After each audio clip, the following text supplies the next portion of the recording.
La nuit du 15 octobre 1946, dans une cellule de l'aile de sécurité de la prison de Nuremberg, un homme qui avait commandé la deuxième force militaire la plus puissante du monde gisait sur son lit de camp, les mains visiblement étendues sur la couverture.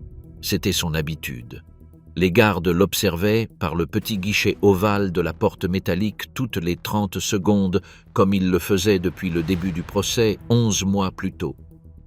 Dans les cellules adjacentes, d'autres hommes attendaient le même sort. L'un priait à voix basse, un autre arpentait sans cesse sa cellule de mur en mur, un autre écrivait une lettre que personne qui lui importait ne lirait jamais. Ils attendaient ce moment depuis le 1er octobre. Le tribunal militaire international avait siégé 216 fois. Il avait entendu des témoignages décrivant des fours crématoires, des trains à bestiaux chargés d'êtres humains, des fosses communes dans la neige russe, des camps de travail où les prisonniers pesaient 40 kilos au moment de mourir. Les preuves documentaires présentées par l'accusation ont rempli des dizaines de milliers de pages. Et le verdict, lu devant le monde entier, avait séparé les hommes du banc des accusés en 3 catégories. Ceux qui seraient pendus, ceux qui passeraient le reste de leur vie derrière les barreaux, et les 3 qui sortiraient par la porte principale.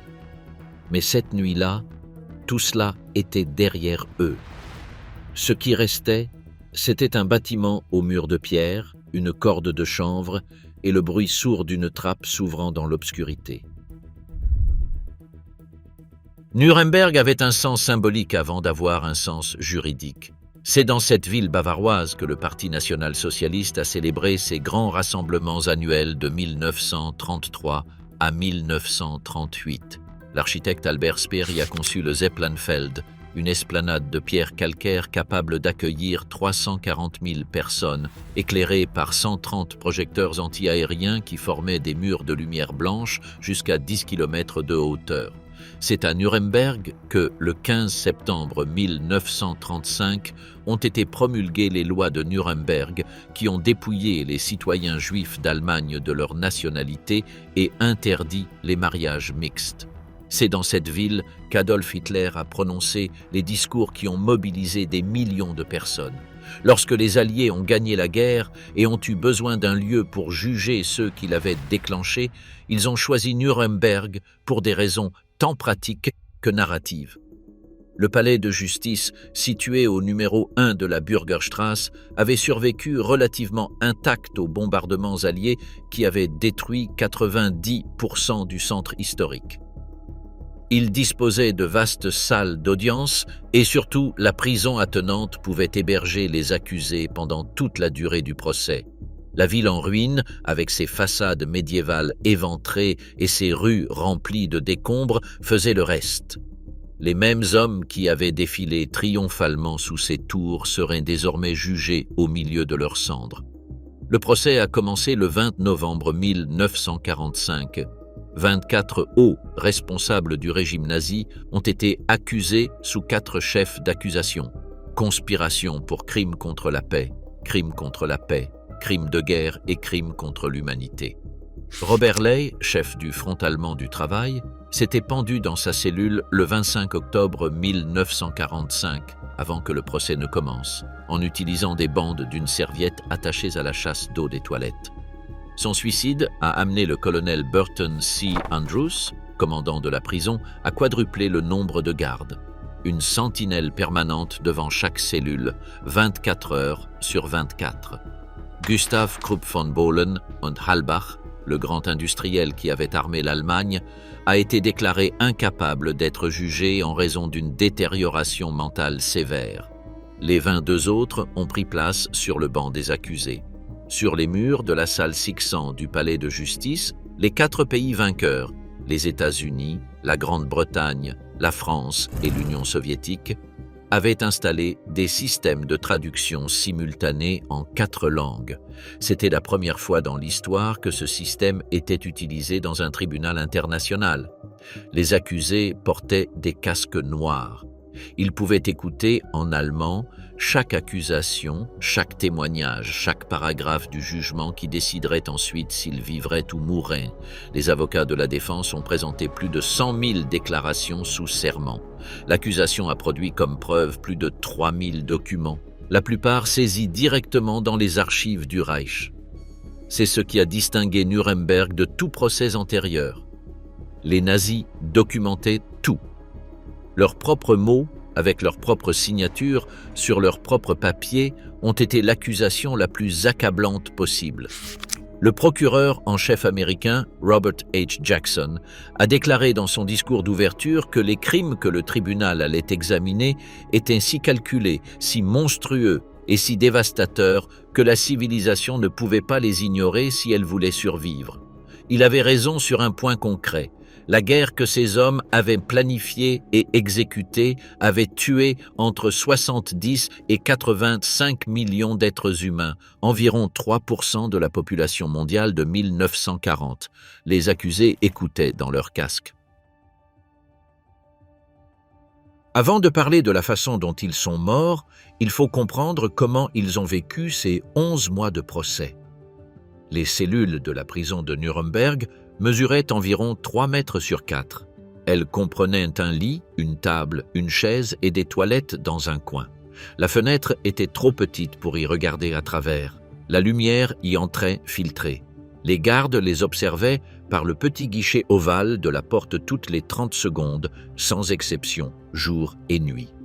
Après le suicide de Ley, les cuillères et fourchettes métalliques ont été remplacées par des couverts en bois. Les ceintures ont été confisquées. Les lacets de chaussures aussi. Le colonel Andrus a décrit sa responsabilité avec une concision militaire qui ne laissait aucune place à l'interprétation. Maintenir les prisonniers en vie suffisamment longtemps pour que le tribunal puisse les juger. Le psychologue Gustav M. Gilbert, fils d'immigrants juifs autrichiens nés à New York en 1911, titulaire d'un doctorat en psychologie expérimentale de l'Université Columbia, est arrivé à Nuremberg le 20 octobre 1945, juste un mois avant le début du procès. Son allemand était fluide. Sa méthode était simple. Converser. Il ne prenait jamais de notes devant les prisonniers. Dès qu'il sortait d'une cellule, il écrivait tout de mémoire. Ces notes sont devenues le Journal de Nuremberg, publié en 1947. Gilbert et le psychiatre Douglas Kelly ont administré des tests de quotient intellectuel aux 20 et 1 accusés en utilisant une version allemande du test Wechsler-Bellevue. La moyenne était de 128 dans la catégorie supérieure à très supérieure. Les résultats individuels ont révélé quelque chose que personne n'attendait tout à fait. La moyenne intellectuelle des architectes du génocide était remarquablement élevée. Hjalmar Schacht arrivait en tête de liste avec 143 points. Seyss-Inquart le suivait avec 141. Göring a obtenu 138 et s'est montré satisfait du résultat jusqu'à ce qu'il découvre que Schacht et Seyss-Inquart l'avaient dépassé. Dönitz a égalé Göring avec 138. Von Papen a obtenu 134. À l'autre extrême, Julius Streicher a enregistré 106, le résultat le plus bas du groupe.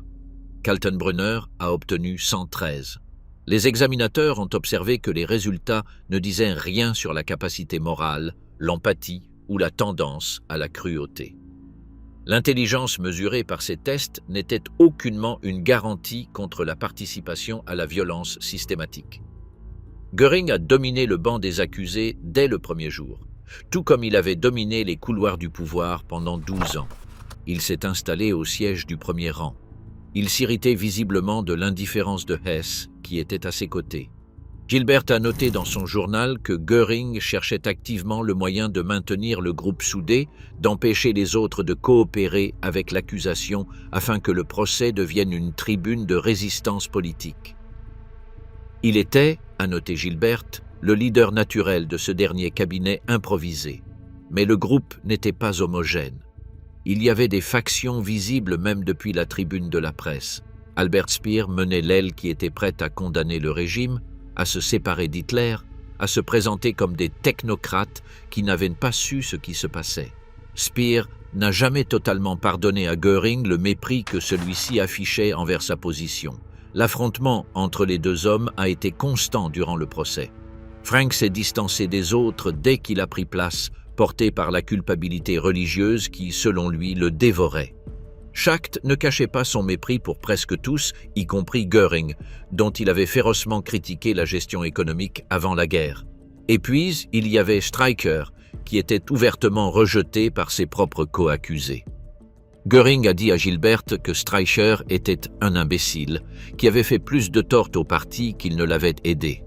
Plusieurs accusés ont expressément demandé à ne pas avoir à partager le bus qui les transportait entre la prison et la salle d'audience avec Streicher. Le 1er octobre 1946 à 14h50, le président du tribunal, Lord Geoffrey Lawrence, un juge britannique de 63 ans qui avait présidé le procès avec une fermeté que les observateurs de tous les pays salueraient par la suite, a commencé la lecture des verdicts individuels. Les accusés ont été amenés dans la salle un par un. L'ascenseur qui les montait du sous-sol de la prison au niveau du tribunal s'ouvrait à l'arrière du banc des accusés. Chaque homme entrait par cette porte en panneau de bois, mettait le casque qu'un garde au casque blanc lui tendait, attendait d'entendre son nom et sa sentence et redescendait par le même ascenseur. Hermann Göring a été le premier. Lorsque Lord Lawrence a lu « Mort par pendaison », Göring a tourné sur ses talons et est rentré dans l'ascenseur sans un mot. La porte en bois s'est refermée. Dans la salle, il y a eu un murmure de voix chuchotées. Rudolf Hess était le deuxième. Prison à perpétuité. Hess a cligné des yeux, a légèrement hoché la tête et a disparu. Joachim von Ribbentrop a écouté la sentence de mort la mâchoire serrée. Keitel, également condamné à mort, n'a manifesté aucune réaction visible. Et ainsi, l'un après l'autre, les hommes du banc des accusés ont connu leur sort. Les 9 et 10 octobre 1946, le Conseil de contrôle allié s'est réuni à Berlin pour examiner les recours présentés par les condamnés à mort. Pratiquement tous ont demandé la clémence, à l'exception de Kaltenbrunner. Göring, Keitel et Jodl ont également demandé, si la clémence leur était refusée, d'être fusillés plutôt que pendus comme il convenait à des militaires. Le Conseil a rejeté toutes les demandes à l'unanimité, y compris la demande de changement de méthode d'exécution. À partir de ce moment, la date a été fixée, la nuit du 15 au 16 octobre 1946. Au cours des jours qui ont suivi le 10 octobre, les aumôniers de la prison, le pasteur luthérien Henry Gereke pour les protestants, le prêtre catholique Sixtus O'Connor pour les catholiques, ont multiplié leurs visites. Ribbentrop a passé de longs moments avec Gereke en conversation religieuse. Hans Frank, le converti, s'est confessé à plusieurs reprises auprès du père O'Connor. Keitel demandait qu'on lui lise des passages de la Bible. Kaltenbrunner a refusé les sacrements. Göring, lors de sa dernière séance avec Gilbert, n'a montré aucun remords. Lorsque Gilbert lui a demandé s'il avait quelque chose à dire sur les crimes du régime, Göring a répondu, selon le registre du psychologue, « Le vainqueur est toujours le juge et le vaincu l'accusé ». C'était sa dernière philosophie. 4 pages d'argumentation condensées en une phrase. Le Reichsmarschall Hermann Wilhelm Göring est entré au procès avec 57 kg de moins que ce qu'il pesait en 1940.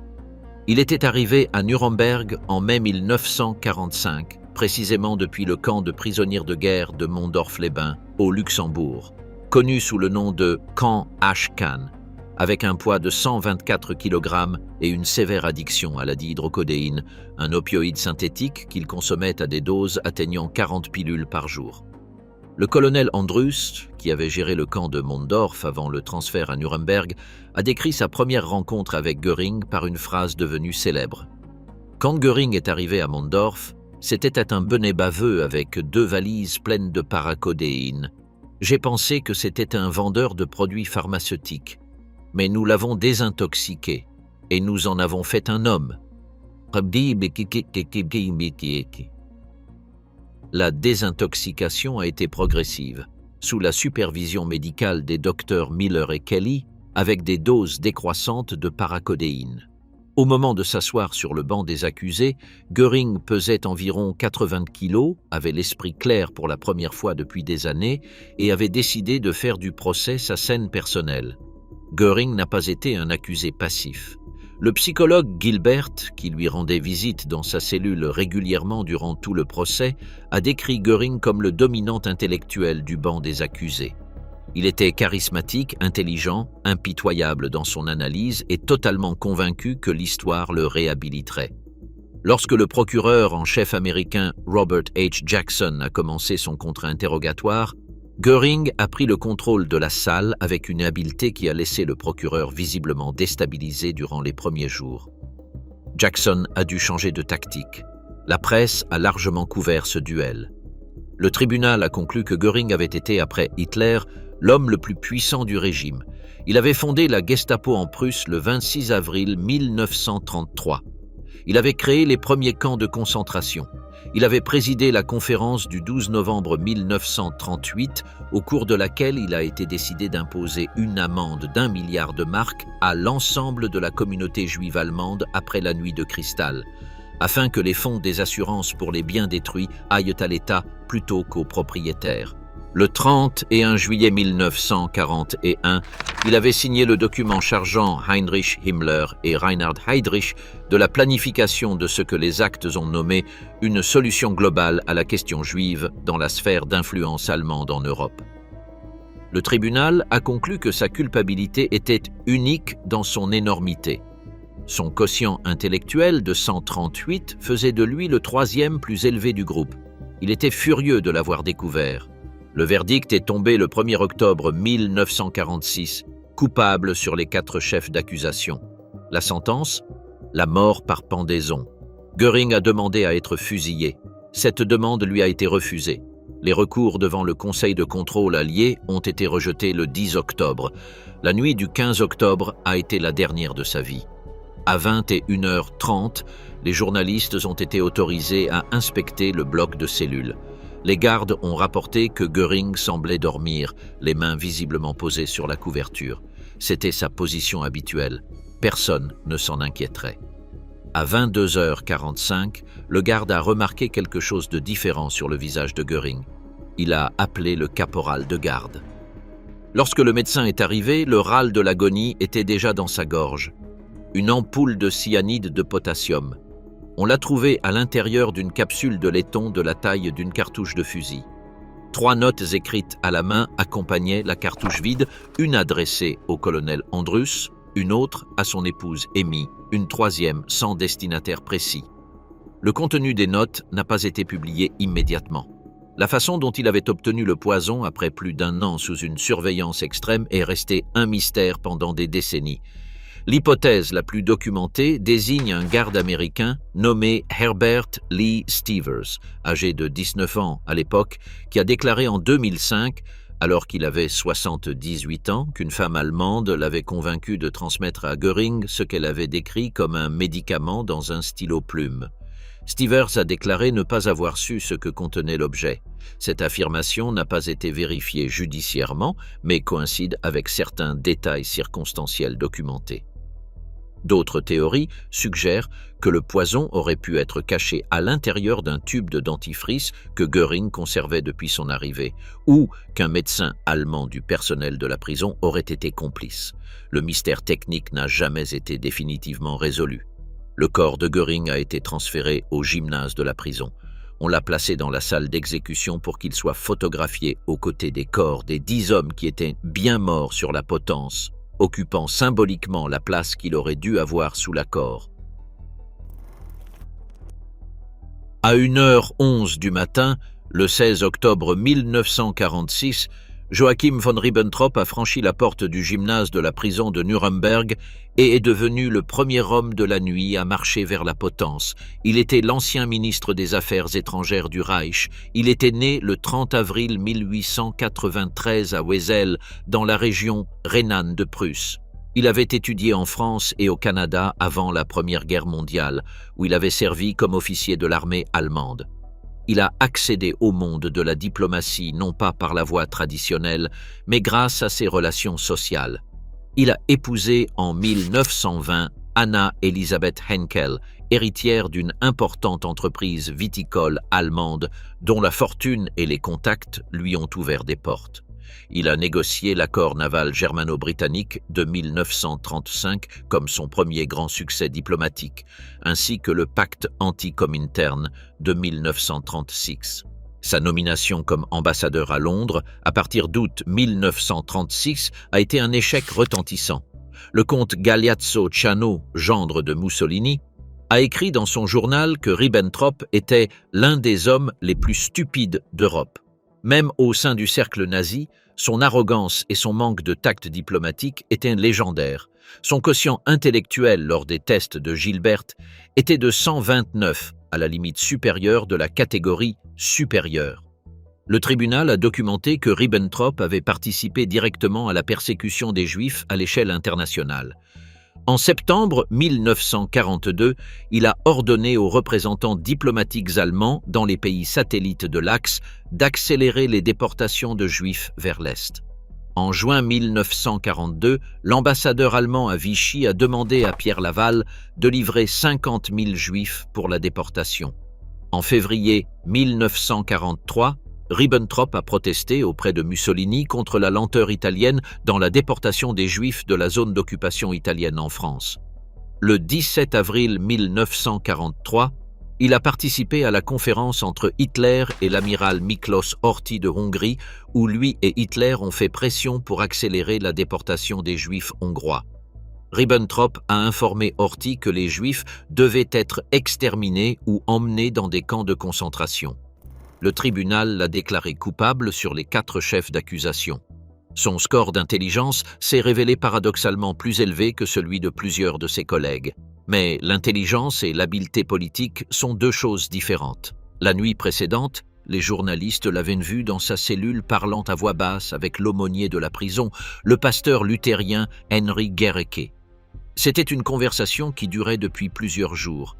Lorsqu'il est entré dans le gymnase, le visage émacié et les pommettes saillantes, 2 sergents de l'armée américaine l'ont immédiatement encadré. Un autre sergent a remplacé ses menottes métalliques par une courroie en cuir qui lui liait les poignets derrière le dos.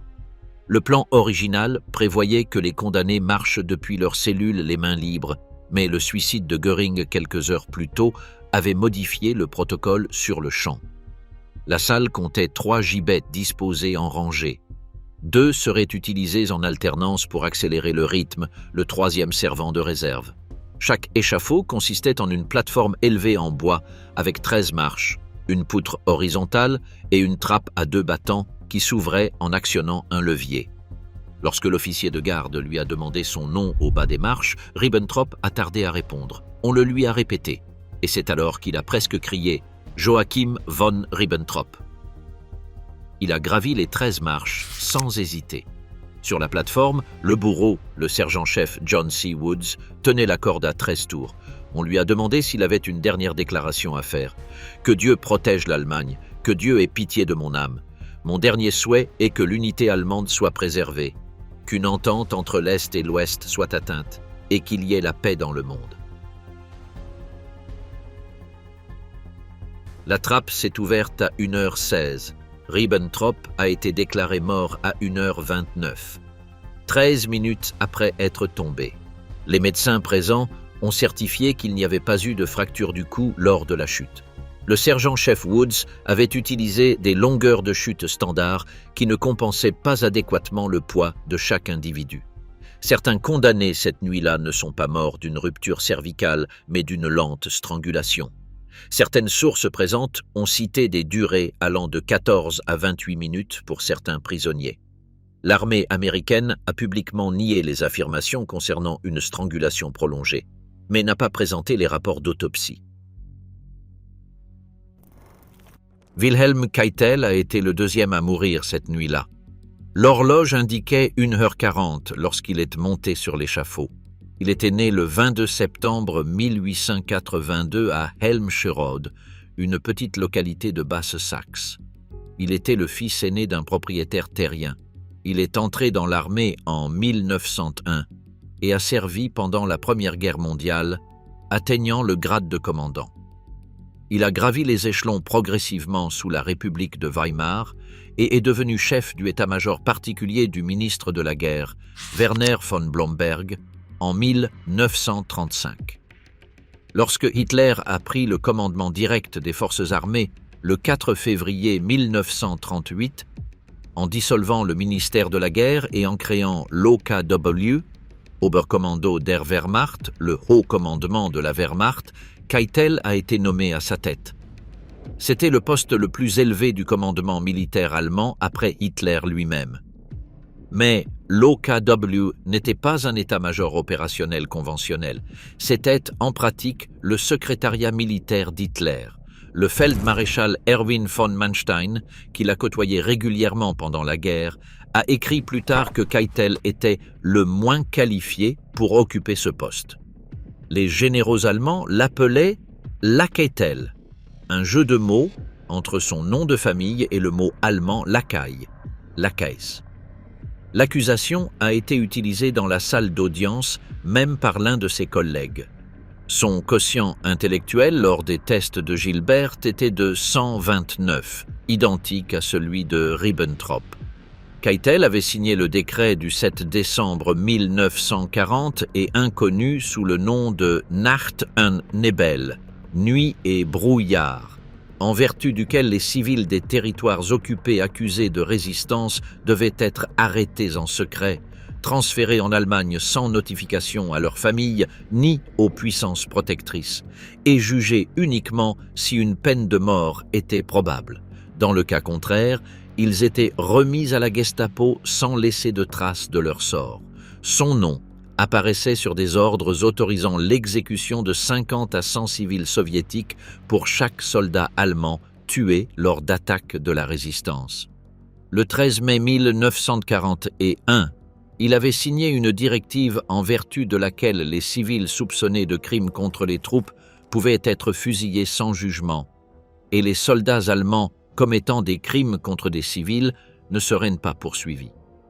Face à toute cette documentation portant sa signature, Keitel a adopté une défense que le tribunal a démontée en 3 phrases. Les ordres supérieurs, même pour un soldat, ne peuvent être considérés comme des circonstances atténuantes lorsque les crimes commis sont aussi révoltants et vastes, et ont été exécutés de manière consciente et impitoyable, sans excuse ni justification militaire. Coupable sur les 4 chefs d'accusation. Comme Göring et Jodl, Keitel a demandé à être fusillé plutôt que pendu. Cela lui a été refusé. Dans les dernières heures, Keitel a demandé qu'on lui lise des passages bibliques. Selon le reporter Kingsbury Smith, tiré au sort parmi les journalistes pour représenter la presse américaine dans la salle d'exécution, Keitel s'est comporté jusqu'à la fin avec la rigidité d'un officier au rassemblement. Il a gravi les marches de l'échafaud comme s'il montait sur une tribune, portant son uniforme de feldmaréchal parfaitement repassé et ses bottes cirées. Il avait demandé à conserver son uniforme. Lorsqu'on lui a demandé sa dernière déclaration, il a parlé d'une voix ferme. Plus de 2 millions de soldats allemands sont allés au-devant de la mort pour leur patrie avant moi. Ce chiffre est ma mort. L'Allemagne avant tout. Que Dieu protège l'Allemagne. On lui a mis la cagoule. Il est tombé à 1h40. En tombant, la trappe étroite de l'échafaud lui a causé des blessures à la tête en heurtant les bords latéraux. Les photographies post-mortem de Keitel, publiées plus tard, montrent clairement les coupures sur le cuir chevelu. La conception de la trappe, trop étroite pour permettre une descente nette, a affecté plusieurs des condamnés cette nuit-là. Il a été déclaré mort à 1h44. Ernst Kaltenbrunner mesurait 1m94. Il avait le visage marqué par des cicatrices de duels d'étudiants, la mâchoire saillante, les yeux profondément enfoncés. Il était autrichien, né le 4 octobre 1903 à Ried im Innkreis, une localité de l'État de Haute-Autriche. Il avait étudié le droit à l'université de Graz, où il a fait partie des associations étudiantes qui cultivaient le militarisme pangermanique et l'antisémitisme académique. Il a rejoint le parti nazi autrichien et les SS en 1932. Son quotient intellectuel mesuré par Gilbert était de 113, le deuxième plus bas du groupe après Streicher. Les examinateurs de l'époque décrivaient Kaltenbrunner comme un homme physiquement imposant mais intellectuellement médiocre, qui avait atteint sa position plus par brutalité que par capacité politique. Ses propres coaccusés le considéraient comme grossier. Lorsque Reinhard Heydrich est mort le 4 juin 1942 des suites des blessures subies lors de l'attentat de Prague du 27 mai, lancé par des parachutistes tchécoslovaques entraînés par les Alliés en Grande-Bretagne, le poste de chef du RSHA est resté vacant pendant plusieurs mois. Le 30 janvier 1943, Kaltenbrunner a été nommé successeur. Sous sa direction, le RSHAA supervisait la déportation et l'extermination d'environ 6 millions de Juifs. 2 millions assassinés par les Einsatzgruppen dans l'Est, 4 millions dans les camps d'extermination. Kaltenbrunner avait une autorité directe sur la Gestapo, le SD et la police criminelle. Le procureur Whitney R. Harris, qui avait cherché pendant des semaines le commandant d'Auschwitz sans le trouver, a décrit le moment où il a interrogé Rudolf Höss à Nuremberg pendant 3 jours et a réduit son témoignage à un affidavit dans lequel Höss avouait avoir supervisé l'assassinat de 2,5 millions de personnes dans ce camp. Cet affidavit est entré dans le procès grâce à la défense de Kaltenbrunner. L'avocat de ce dernier, le docteur Kurt Kaufmann, a appelé Höss comme témoin de la défense en croyant que sa déclaration favoriserait son client et a fini au contraire par introduire dans le registre la confession complète du commandant d'Auschwitz. Pendant le procès, Kaltenbrunner a nié à plusieurs reprises sa signature sur des documents qui apparaissaient clairement signés de son nom. Le tribunal a observé qu'il était inconcevable que sa signature apparaisse sur autant d'ordres d'une telle importance sans son autorisation. Il a été le seul des accusés condamnés à mort à ne pas demander la clémence au Conseil de contrôle allié. Il a également été le seul qui, pendant le procès, a affirmé avoir tenté de résister aux politiques de Himmler de l'intérieur. Une affirmation que le tribunal a rejetée de manière explicite.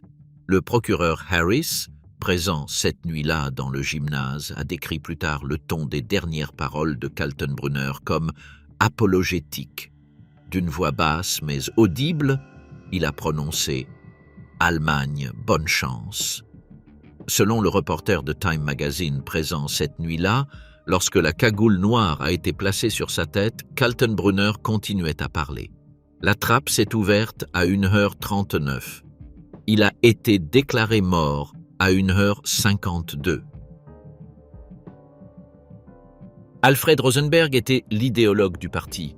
Il était né le 12 janvier 1893 à Reval, aujourd'hui Tallinn, capitale de l'Estonie, une ville qui faisait alors partie de l'Empire russe. Il a étudié l'architecture à Moscou avant que la révolution bolchevique de 1917 ne le mène en Allemagne. Son antisémitisme était antérieur à son adhésion au NSDAP. Il est arrivé à Munich en 1918 déjà convaincu que les Juifs étaient la cause de la défaite allemande lors de la Première Guerre mondiale et de l'effondrement de l'Empire russe. Son livre « Le mythe du XXe siècle », publié en 1930, a atteint une diffusion de plus d'1 million d'exemplaires et a été considéré comme la deuxième œuvre idéologique la plus importante du nazisme après Mein Kampf d'Hitler. Rosenberg le considérait comme son œuvre maîtresse, une tentative de remplacer le christianisme par une nouvelle religion raciale aryenne basée sur le sang, le sol et l'héritage nordique. Le livre était obscur, prétentieux et difficilement lisible, mais son influence symbolique était énorme. Même Hitler lui-même a admis en privé ne pas l'avoir lu en entier. Son quotient intellectuel était de 127, le situant dans la catégorie supérieure, mais considérablement en dessous de Göring ou Chartres. En 1940, il a organisé l'Einsatzstab Reichsleiter Rosenberg, une unité spécialisée dans le pillage systématique de musées, bibliothèques et collections privées dans les territoires occupés. Au 14 juillet 1944, son organisation avait confisqué en Europe occidentale plus de 20 et 1903 œuvres d'art, tableaux et pièces de musée. Dans la prétendue Action M pour Meubel, meubles, initiée en décembre 1940, et sur sa suggestion, 69 619 foyers juifs ont été pillés en Occident, dont 38 000 uniquement à Paris et 26 984 wagons de chemin de fer ont été nécessaires pour transporter le contenu vers l'Allemagne. En tant que ministre du Reich pour les territoires occupés de l'Est, à partir du 17 juillet 1941, Rosenberg a été responsable des politiques de germanisation forcée, d'exploitation économique, de travail forcé et d'extermination des Juifs dans les zones sous son administration.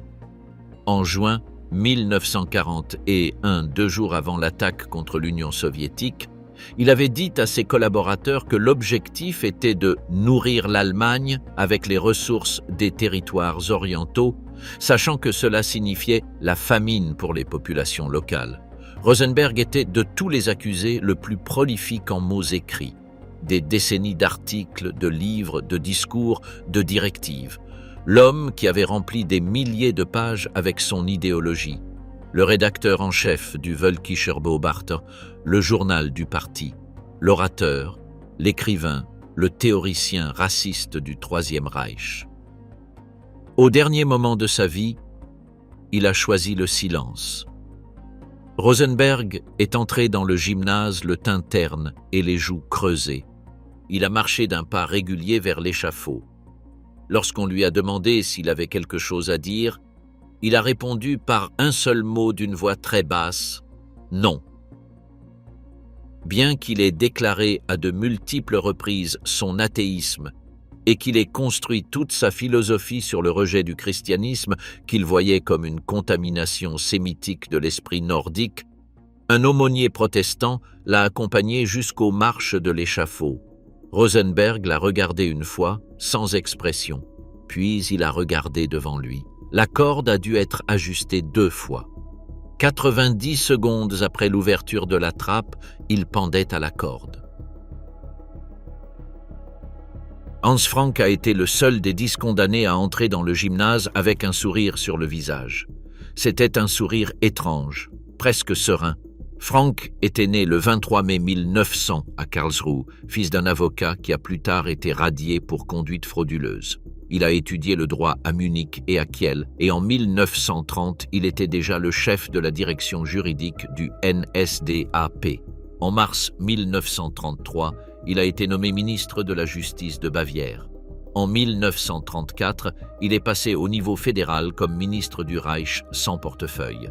En 1939, lorsque l'Allemagne a envahi la Pologne, Frank a été nommé gouverneur général des territoires polonais occupés. Le 3 octobre 1939, avant de prendre possession formelle de ses fonctions, il avait déjà décrit sa politique par une phrase qui a été lue dans la salle d'audience et qui a fait le tour des agences de presse du monde entier. « La Pologne sera traitée comme une colonie. Les Polonais deviendront les esclaves du grand empire mondial allemand. » La zone du gouvernement général contenait entre 2,5 et 3,5 millions de Juifs au début de l'occupation. Frank a participé à leur extermination dès les premiers mois.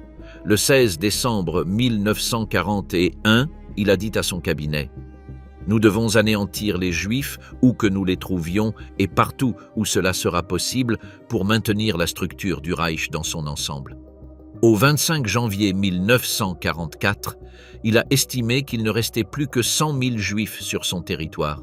Il les avait consignés avec précision dans son journal personnel, qui a été présenté comme preuve lors du procès. Le journal de Frank plus de 38 volumes écrits avec une méticulosité bureaucratique, a été l'une des sources documentaires les plus accablantes de tout le procès. Frank avait noté ces crimes comme s'il s'agissait de procès-verbaux de réunions de conseil d'administration. Son quotient intellectuel était de 130. Il était universitaire. Il avait reçu une formation juridique complète. Pendant le procès, Frank a fait l'expérience de quelque chose de peu commun chez ses coaccusés. Une conversion religieuse sincère, du moins en apparence. Il s'est reconverti au catholicisme romain après son arrestation. Dans sa première déclaration devant le tribunal, en août 1946, il a dit qu'il ressentait une terrible culpabilité pour ce qui s'était passé dans les territoires sous son commandement. C'était la reconnaissance la plus explicite de responsabilité morale que le procès ait entendue depuis le banc des accusés. Ses avocats l'ont désapprouvé. Ses coaccusés l'ont ignoré. Le tribunal en a tenu compte, mais pas comme une circonstance atténuante suffisante pour modifier la sentence. Ce sourire en entrant dans le gymnase était, selon l'interprétation de Smith, celui d'un homme qui avait trouvé du soulagement dans l'idée d'expier ses crimes. Ce n'était ni un triomphe, ni un défi. C'était quelque chose de plus proche du soulagement. Sur l'échafaud, Frank a parlé à voix basse, presque dans un murmure. « Je remercie pour le bon traitement reçu pendant ma captivité, et je prie Dieu de m'accueillir avec miséricorde. » Il a fermé les yeux lorsque Melon a placé la cagoule noire.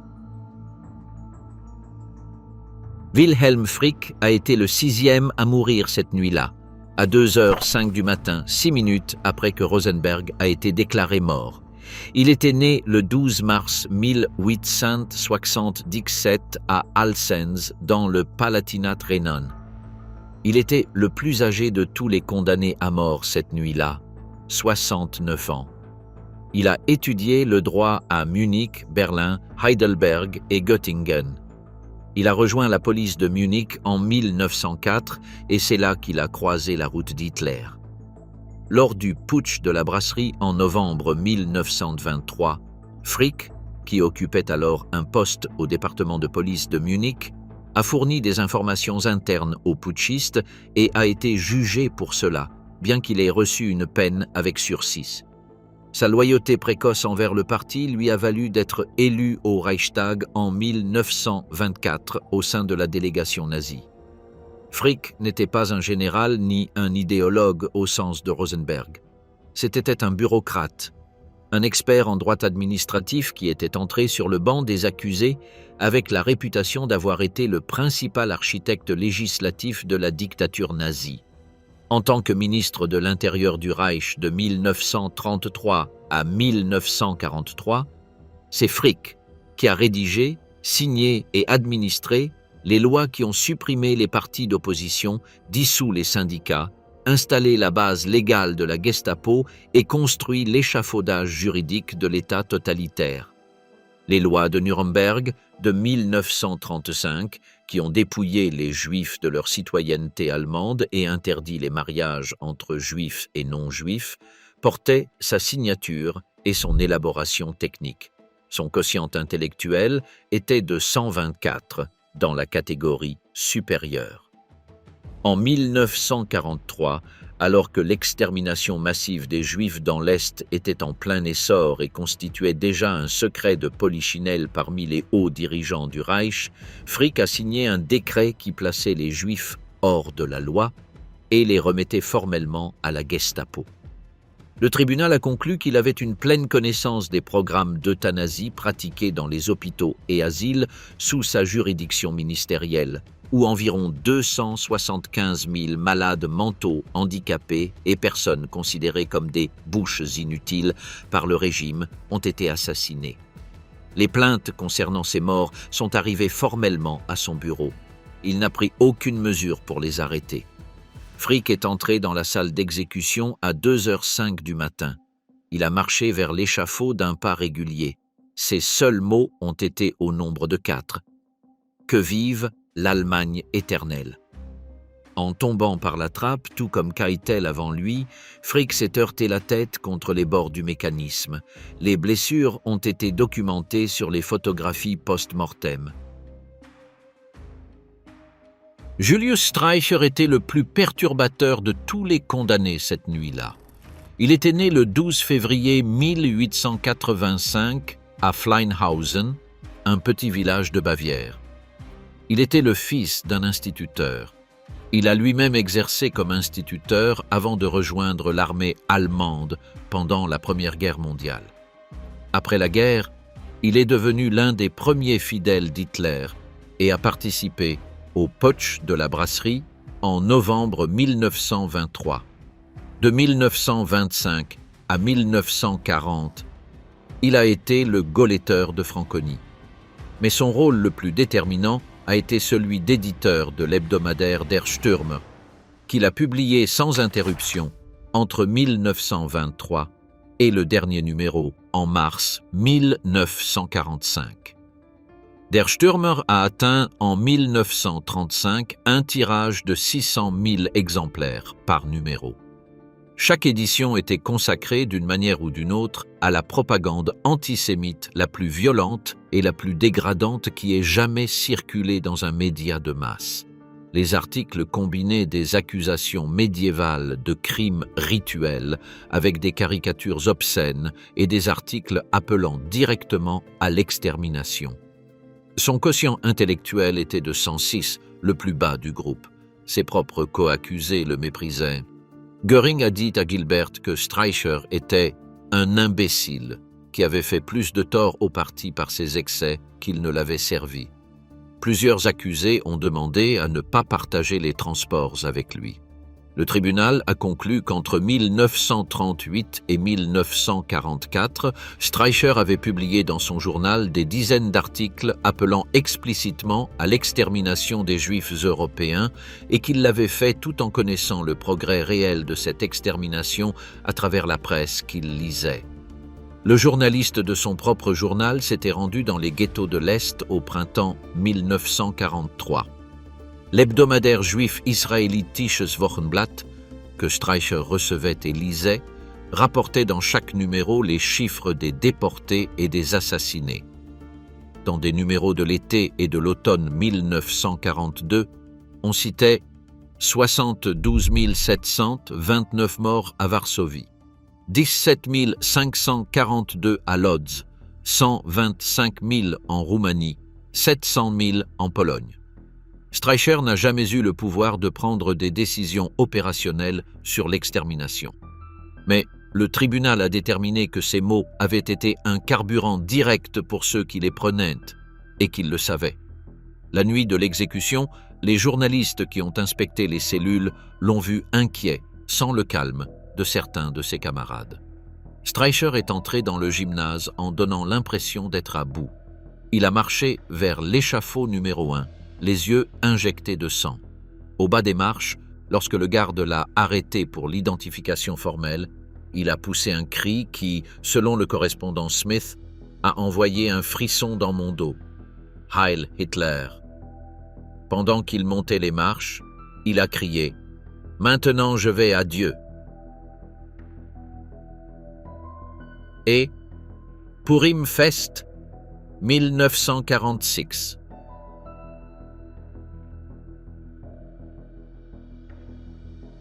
Purim est la fête juive qui commémore la délivrance du peuple hébreu d'une tentative d'extermination dans la Perse antique. Streicher, l'antisémite le plus visible de toute l'Allemagne, a choisi comme dernière phrase publique une référence à cette célébration. Le sens était transparent et répugnant. Il se voyait comme une victime. Selon le reporter de Time présent cette nuit-là, Streicher a tenté de donner des coups de pied à Woods et à ses assistants pendant qu'ils lui ajustaient la corde. Il a fallu que les gardes le maintiennent fermement. Il a ajouté « Les bolcheviks vous pendront un jour, vous aussi ». Ces derniers mots documentés, avant que la cagoule ne le fasse taire, ont été adressés à son épouse absente. « Adèle, chère épouse, la trappe s'est ouverte. » La peur.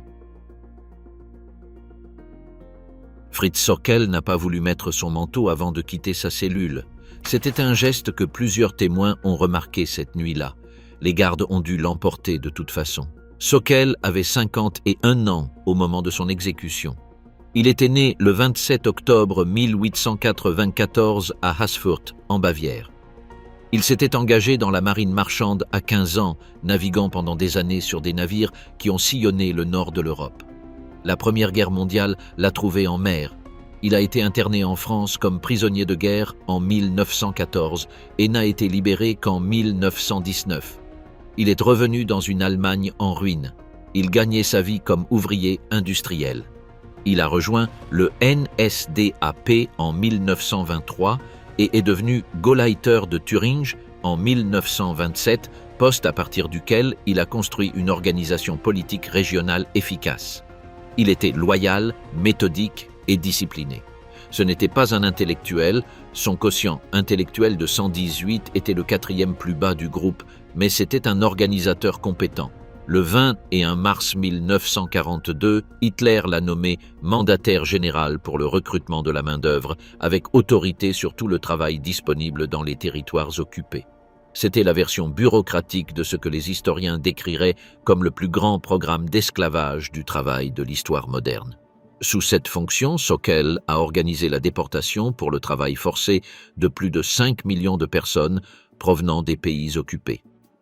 Dans une déclaration du 1er mars 1944, Sokal a admis devant ses propres subordonnés que, sur les 5 millions de travailleurs étrangers qui sont arrivés en Allemagne, même pas 200 000 ne sont venus volontairement. Le processus de recrutement qu'il a lui-même décrit dans un autre document comme semblable au vieux système du shanghaïage, terme maritime pour le recrutement forcé, impliquait des rafles policières, de la violence et la séparation des familles. L'historien Joseph Persico a décrit Sokal comme la figure la moins imposante parmi les accusés, un petit homme à la tête luisante, aux yeux marron tristes et à la petite moustache calquée sur celle d'Hitler. Sur le banc des accusés, Sokal est apparu constamment confus.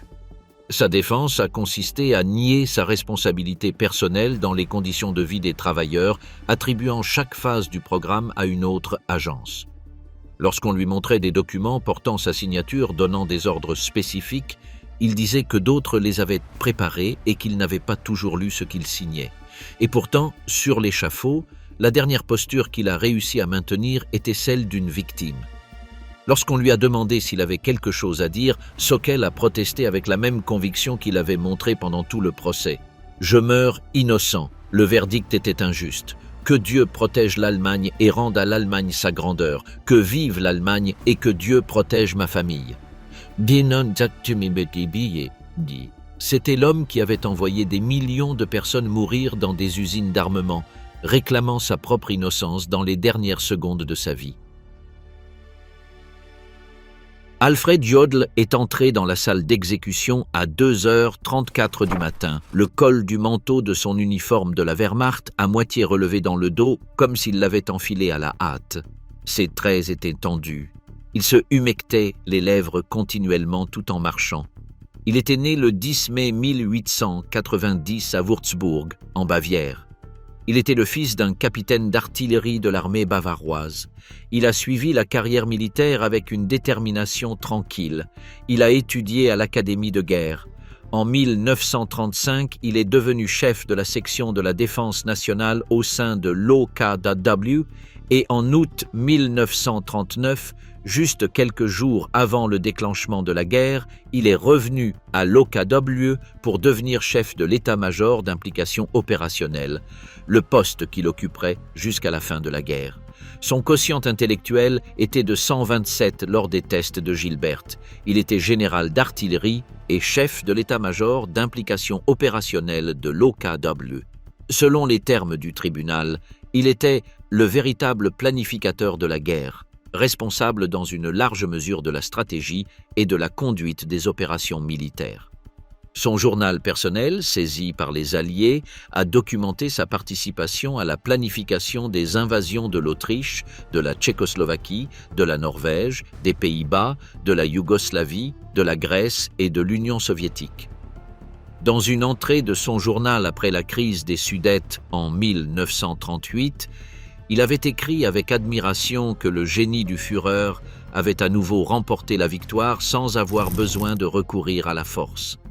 La note a été lue à haute voix dans la salle d'audience. Jodl avait signé le 18 octobre 1942 l'ordre commando qui disposait l'exécution de tous les soldats alliés capturés lors d'opérations de commando, même s'ils étaient en uniforme et s'étaient rendus. En octobre 1944, il avait ordonné l'évacuation forcée de toute la population du nord de la Norvège et la destruction de leurs logements. Environ 30 000 maisons ont été endommagées selon le gouvernement norvégien, pour qu'ils ne puissent pas collaborer avec l'avance soviétique. Sa défense a été la même que celle de Keitel, un soldat des ordres supérieurs. Le tribunal l'a rejeté avec les mêmes mots. Mais il y a un fait qui rend le cas de Jodl plus complexe que celui d'autres. En 1953, 7 ans après son exécution, un tribunal de dénazification allemand à Munich l'a acquitté à titre posthume, déterminant qu'il avait agi en tant qu'officier militaire légitime et non comme un criminel. Le jugement a été très contesté. Les historiens ont débattu depuis lors pour savoir si la position de Jodl était celle d'un criminel de guerre ou celle d'un militaire qui a exécuté des politiques qu'il aurait dû savoir rejeter. Le débat n'est pas clos. Malgré la nervosité visible cette nuit-là, Jodl a parlé d'une voix ferme et sèche sur l'échafaud, comme un officier s'adressant à ses troupes. « Mes salutations à toi, mon Allemagne. » Thomas Bekomma dit. La trappe s'est ouverte à 2h34. Sa mort a été prolongée. Le dernier des 10 hommes à mourir a été Arthur Seyss-Inquart. Il est entré dans le gymnase à 2h38 du matin le 16 octobre, selon les mots exacts du reporter Kingsbury Smith. Il portait ses lunettes, ce qui lui donnait un aspect caricatural, facilement reconnaissable. Il boitait en marchant, traînant légèrement la jambe droite. C'était la séquelle d'une blessure de la Première Guerre mondiale qui n'avait pas totalement guéri. Seyss-Inquart était né le 22 juillet 1892 à Stanern, aujourd'hui Stonajov, en République tchèque. Une localité du nord-ouest de la Bohême qui faisait alors partie de l'Empire austro-hongrois. Il était avocat de profession. Il s'était associé au mouvement nazi autrichien dès 1931, bien que sans militance formelle, au sein du parti jusqu'au 13 mars 1938, le jour même de l'Anschluss. Il avait été nommé conseiller d'État en Autriche en mai 1937 sous la pression allemande directe et le 11 mars 1938, durant les heures décisives de l'annexion, il a été installé comme chancelier d'Autriche tandis que Göring dictait par téléphone depuis Berlin les textes des télégrammes que Seyss-Inquart était censé envoyer pour donner une apparence de légalité à une invasion déjà en cours. Seyss-Inquart n'a jamais envoyé ce télégramme. Le mensonge a circulé malgré tout. La presse allemande a rapporté qu'il avait demandé l'intervention militaire. Son quotient intellectuel était de 141, le deuxième plus élevé du groupe après Schacht. Il était, en termes d'intelligence mesurée, le plus brillant des 10 qui sont morts cette nuit-là. Et il a été aussi l'un des 2 seuls, avec Frank, à reconnaître leur culpabilité de manière ouverte. En tant que commissaire du Reich pour les Pays-Bas occupés à partir du 18 mai 1940, Seyss-Inquart a supervisé la déportation d'environ 120 000 des 140 000 juifs néerlandais vers Auschwitz et les autres camps d'extermination. Il savait où ils allaient. Il a déclaré pendant le procès avoir entendu dire qu'à Auschwitz, les Juifs vivaient relativement bien. Étant donné sa position et l'accès aux informations dont il disposait, le tribunal a considéré cette affirmation comme impossible à croire. Sous son commandement, plus de 500 000 Néerlandais ont été déportés comme travailleurs forcés en Allemagne. Il a utilisé la police néerlandaise pour des arrestations massives menaçant de représailles les familles des policiers qui refuseraient de participer. Les tribunaux néerlandais ont subi des pressions pour prononcer des peines sévères et lorsqu'ils ont montré de la réticence à imposer la prison parce que les détenus avaient tendance à mourir de toute façon, Seyss-Inquart a élargi l'utilisation des tribunaux de police sommaires. Au cours des dernières semaines, il avait demandé qu'on lui lise des passages de la Bible. Lorsque la presse a demandé à ses gardiens comment il se comportait, la réponse a été qu'il était calme et réfléchi. Ses derniers mots sur l'échafaud ont clos la nuit avec une phrase qui, selon plusieurs observateurs, avait une qualité presque testamentaire. « J'espère que cette exécution sera le dernier acte de la tragédie de la Seconde Guerre mondiale et qu'une leçon sera tirée pour que la paix et la compréhension soient atteintes entre les nations. Je crois en l'Allemagne. » La trappe est tombée à 2h46. Arthur Seyss-Inquart a été déclaré mort à 2h57 du matin, le 16 octobre 1946. Le processus avait duré moins de 2 heures. Rudolf Hess a été condamné à la prison à perpétuité. Il était né le 26 avril 1894 à Alexandrie, où son père allemand était commerçant. Troisième membre du NSDAP par le numéro de sa carte, il a participé au putsch de la brasserie en 1923 et a été incarcéré à Landsberg aux côtés d'Hitler, dont il a servi de secrétaire pendant la rédaction de Mein Kampf. Le 10 mai 1941, il a piloté en solitaire un Messerschmitt Bf 110 modifié depuis Augsbourg jusqu'en Écosse lors d'une mission de paix non autorisée par Hitler, qu'il a déclaré mentalement dérangé. Pendant le procès, il a feint l'amnésie pendant des mois. Son commentaire au résumé de l'accusation était simplement « Je ne me souviens pas », avant d'admettre qu'il s'agissait d'une simulation. Le tribunal l'a déclaré coupable uniquement sur les chefs 1 et 2 avec un quotient intellectuel de 120. Le membre soviétique voulait la peine de mort. Hess a été envoyé à Spandau en juillet 1947, une prison conçue pour 600 personnes, vidée exclusivement pour les 7 condamnés de Nuremberg. Depuis 1966, lorsque les autres ont commencé à être libérés, il est resté son seul occupant. Des gardes des 4 puissances alliées se relayaient mensuellement pour garder un unique vieillard souffrant d'arthrite sévère et de problèmes cardiaques, tandis que l'Union soviétique mettait systématiquement son veto à toute proposition de libération. Le 17 août 1987, il a été trouvé mort dans le jardin de la prison à l'âge de 93 ans. Le verdict officiel a été le suicide avec le câble électrique d'une lampe, bien que sa mobilité physique ait été si réduite que l'hypothèse n'a jamais été définitivement résolue. La prison de Spandau a été démolie la semaine suivante, jour et nuit, pour éviter qu'elle ne devienne un lieu de pèlerinage néo-nazi. Le terrain est aujourd'hui un parking. Walter Funk a été condamné à la prison à perpétuité.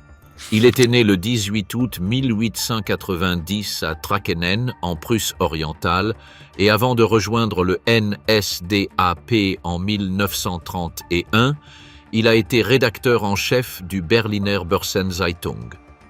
En tant que président de la Reichsbank à partir de 1939, il est parvenu en 1942 à un accord avec les SS pour recevoir les biens personnels confisqués aux victimes des camps, pièces de monnaie, bijoux, montres et l'or extrait des plombages dentaires et des dents arrachées aux cadavres, stockés dans les sous-sols de la banque.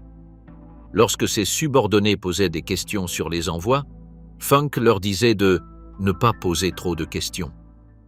Le témoignage sur ces chambres fortes, accompagné de photographies prises par l'armée américaine lors de leur découverte, a produit un silence absolu dans la salle 600.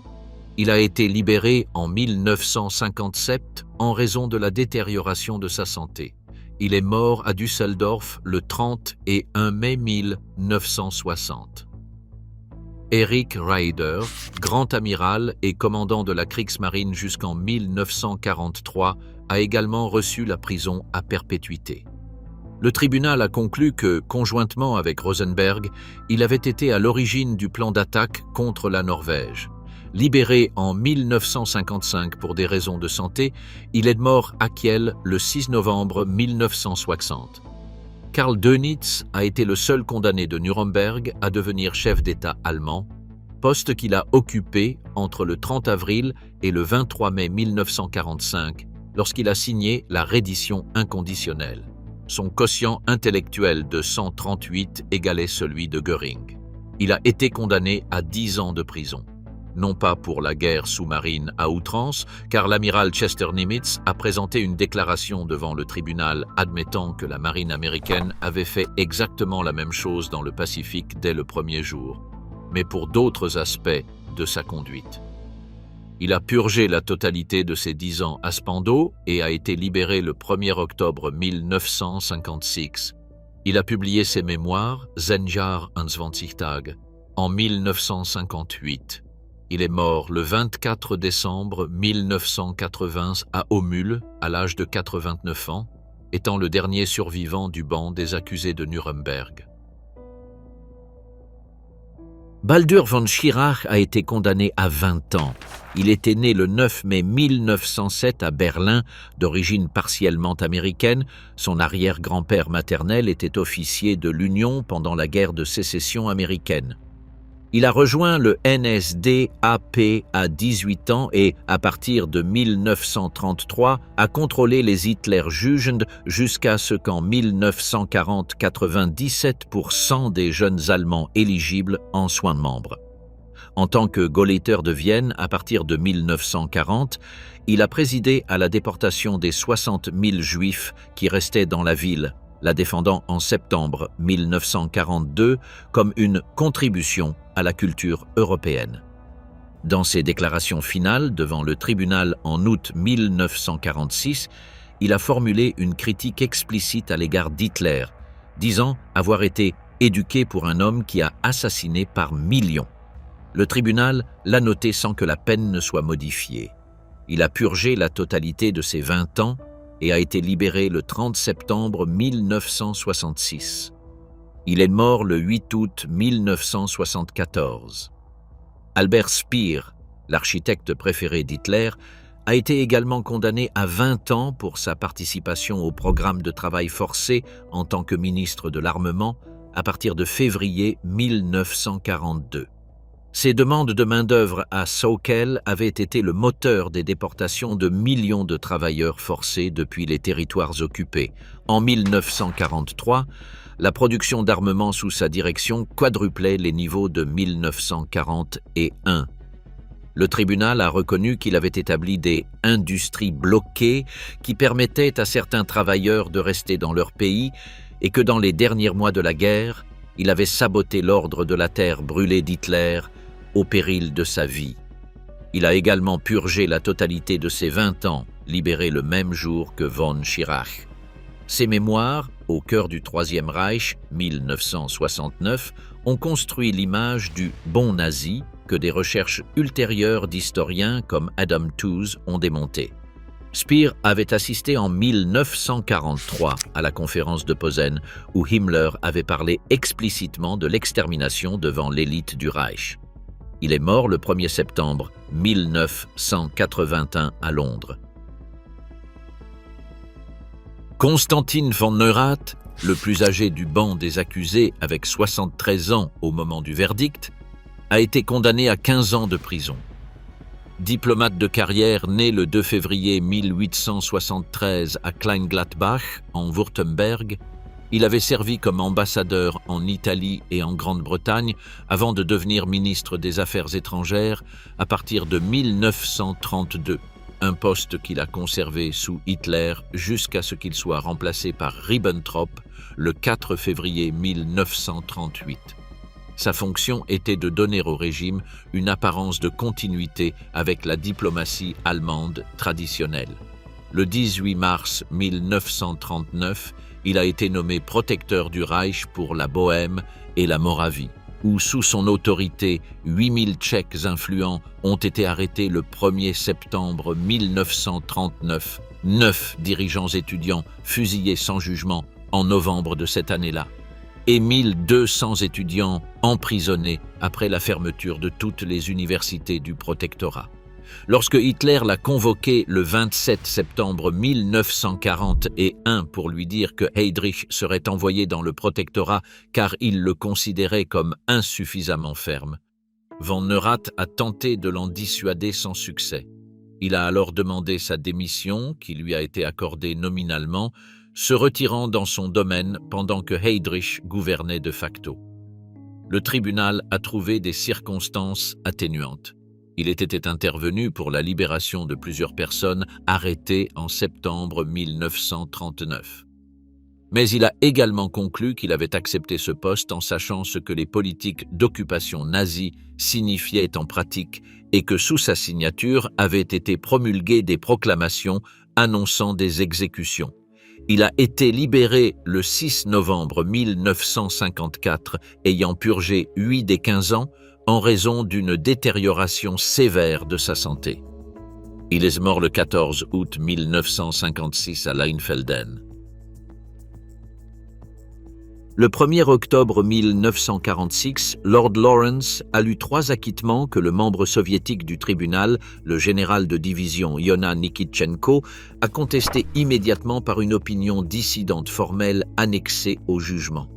Hjalmar Schacht, le plus intelligent du banc des accusés avec 143 points de quotient intellectuel, avait financé le réarmement au moyen des billets mais faux.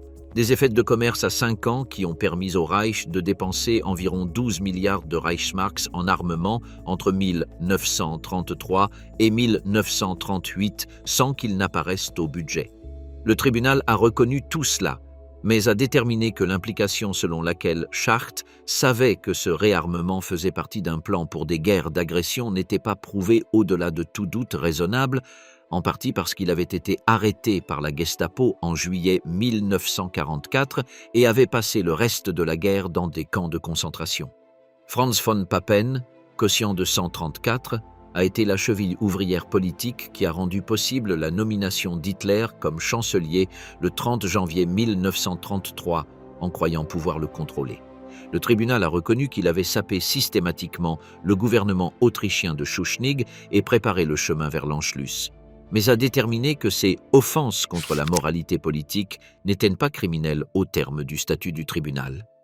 Hans Fritzsche, le commentateur radio dont l'émission hebdomadaire Hans Fritzsche parle, était parmi les plus écoutés en Allemagne pendant la guerre, a été acquitté parce que le tribunal a déterminé qu'il exécutait des directives formulées par Goebbels et le chef de la presse Dietrich et qu'il ne les formulait pas. Ces émissions contenaient un antisémitisme déclaré, mais il n'a pas pu être prouvé qu'elles incitaient directement à des atrocités. De plus, à 2 reprises, il avait tenté sans succès de faire interdire Der Stürmer de Streicher. Les 3 acquittés ont été jugés plus tard par des tribunaux de dénazification allemands. Schacht a purgé une fraction minime de sa peine et est mort à 93 ans en 1970 après avoir fondé sa propre banque. Von Papen a purgé moins de 3 ans et est mort à Stuttgart en 1969 à 89 ans. Le dernier chancelier de la République de Weimar, Fritzsche a purgé moins de 3 de ses 9 ans de peine et est mort à Cologne le 27 septembre 1953. Martin Bormann était né le 17 juin 1900 à Halberstadt, fils d'un employé postal. Il a gravi progressivement les échelons de la bureaucratie du parti jusqu'à devenir, après le vol de Hesse en 1941, chef de la chancellerie du parti puis, à partir du 12 avril 1943, secrétaire personnel d'Hitler. Ce poste signifiait qu'il contrôlait l'accès physique au Führer. Personne n'atteignait Hitler sans passer par Bormann et aucun ordre ne sortait sans qu'il ne le sache. Son influence a été énorme précisément en raison de son invisibilité publique, gérant les mémorandums et les flux d'informations pendant que Göring accumulait les médailles. Le tribunal l'a jugé par contumace le 1er octobre 1946 et l'a condamné à mort, sans disposer d'aucune information vérifiable sur sa localisation depuis la nuit du 1er au 2 mai 1945, lorsqu'il a tenté de s'échapper du bunker de la chancellerie du Reich à Berlin. Pendant des décennies, des rumeurs ont circulé selon lesquelles il s'était enfui en Argentine avec l'aide du réseau Odessa. Et Simon Wiesenthal l'a maintenu sur sa liste de fugitifs recherchés pendant des années. La vérité était plus simple. En 1972, des travaux de construction dans la Lehrterstrasse à Berlin, à quelques mètres de l'ancienne chancellerie, ont mis au jour des restes osseux que les analyses médico-légales et la comparaison dentaire ont identifiés comme étant ceux de Bormann. Il était probablement mort le 2 mai 1945, dans le chaos de la fuite, en raison d'un tir ou de l'explosion d'un Panzerfaust lors des combats de rue. En 1998, une analyse d'ADN mitochondrial comparée à celle de son parent vivant le plus proche a confirmé définitivement cette identification. L'homme qui avait contrôlé l'accès au pouvoir du Reich est mort cette nuit-là dans une rue de Berlin en flammes, sans jugement, sans échafaud et sans témoin. À 3 heures du matin, le 16 octobre 1946, le dernier des 10 hommes a été déclaré mort. Le gymnase a été ouvert aux journalistes. Les corps gisaient sur de simples caisses en bois, des étiquettes portant leur nom épinglés sur leurs vêtements et la corde du bourreau toujours nouée autour du cou.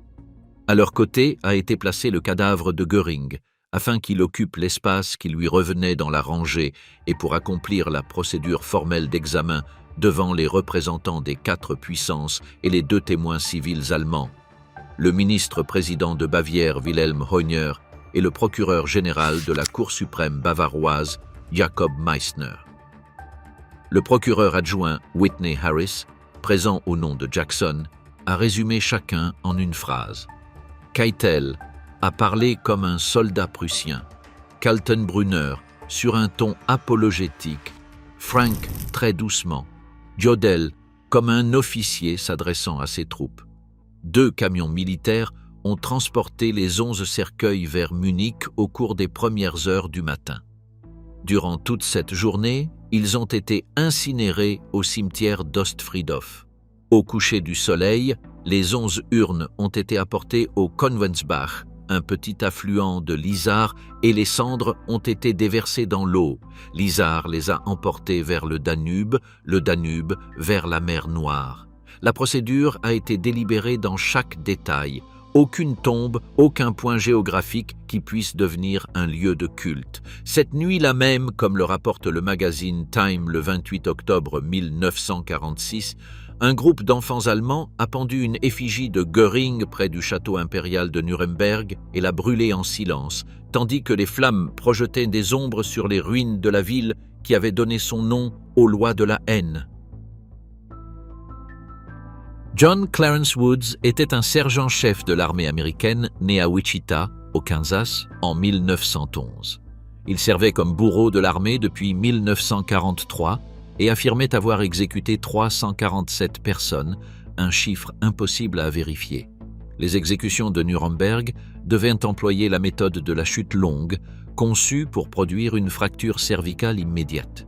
Elle nécessitait de calculer la longueur de la corde en fonction du poids et de la constitution de chaque condamné. Woods a utilisé des longueurs standards qui ne compensaient pas ces différences. Et le résultat, documenté dans des rapports médicaux classés secrets pendant des années, fut que plusieurs des 10 hommes ne sont pas morts d'une rupture du cou, mais d'une lente strangulation. Ribbentrop a mis 13 minutes à être déclaré mort après la chute. D'autres rapports non publiés faisaient état de durée supérieure. Les trappes, de plus, étaient trop étroites, et au moins Keitel et Frick se sont heurtés la tête contre les bords en descendant, des blessures documentées sur les photographies post-mortem. Dans une interview de 1950, Woods a déclaré sans ironie apparente « Tous sont morts comme des hommes courageux. » Il est mort le 21 juillet de cette même année dans les îles Marshall, électrocuté accidentellement alors qu'il réparait un système électrique. Il avait 38 ans. L'homme qui avait actionné le levier à Nuremberg a survécu moins de 4 ans aux hommes qu'il a tués. Le procès de Nuremberg n'a pas résolu toutes les questions qu'il a posées. Les accusés eux-mêmes ont débattu avec véhémence pendant 11 mois pour savoir si un tribunal formé par les vainqueurs pouvait rendre la justice aux vaincus, s'il était légitime d'appliquer rétroactivement des qualifications pénales qui n'existaient pas dans le droit international positif lorsque les faits ont été commis, si la responsabilité d'obéir aux ordres avait une limite. Ces questions n'ont pas disparu avec les exécutions du 16 octobre. Ce que le tribunal de Nuremberg a établi, en revanche, fut quelque chose de sans précédent dans l'histoire juridique. que les individus qui ont planifié et exécuté des guerres d'agression et des crimes contre l'humanité étaient pénalement responsables de ces actes au regard du droit international, indépendamment de leur rang, de leur fonction ou des instructions reçues. La résolution 95 de l'Assemblée générale des Nations unies, adoptée le 11 décembre 1946, a réaffirmé formellement les principes de Nuremberg comme faisant partie du droit international coutumier. Le procès a également fixé pour toujours dans les archives publiques la manière dont le Troisième Reich avait fonctionné dans ses mécanismes internes, les documents saisis, les procès-verbaux des réunions, les directives signées, les témoignages sous serment. Tout était au dossier. Il n'y avait aucun moyen de dire qu'on ne savait pas, parce que le procès a établi ce qui était su et qui le savait, avec des noms, des dates et des signatures. Chaque tribunal pénal international venu par la suite trouve son fondement direct dans ce que ces juges ont décidé dans cette salle du palais de justice de Nuremberg. Le tribunal pénal international pour l'ex-Yougoslavie, créé en 1993. Le tribunal pénal international pour le Rwanda en 1994. La Cour pénale internationale permanente, établie par le statut de Rome en 1998, entrée en vigueur le 1er juillet 2002. Le gymnase où sont morts les 10 hommes n'existe plus. Il a été démoli pour éviter qu'il ne devienne un mémorial involontaire. La salle Six Saints où s'est déroulé le procès est toujours debout et continue d'être utilisée comme salle d'audience du tribunal régional de Nuremberg. Le siège sur lequel s'est assis Göring reste le siège de l'accusé. Les mêmes micros pendent du plafond. La salle a été restaurée et transformée en espace partiellement muséifié en 2010, avec un musée de documentation adjacent, le Mémorial des procès de Nuremberg, qui accueille chaque année des dizaines de milliers de visiteurs du monde entier.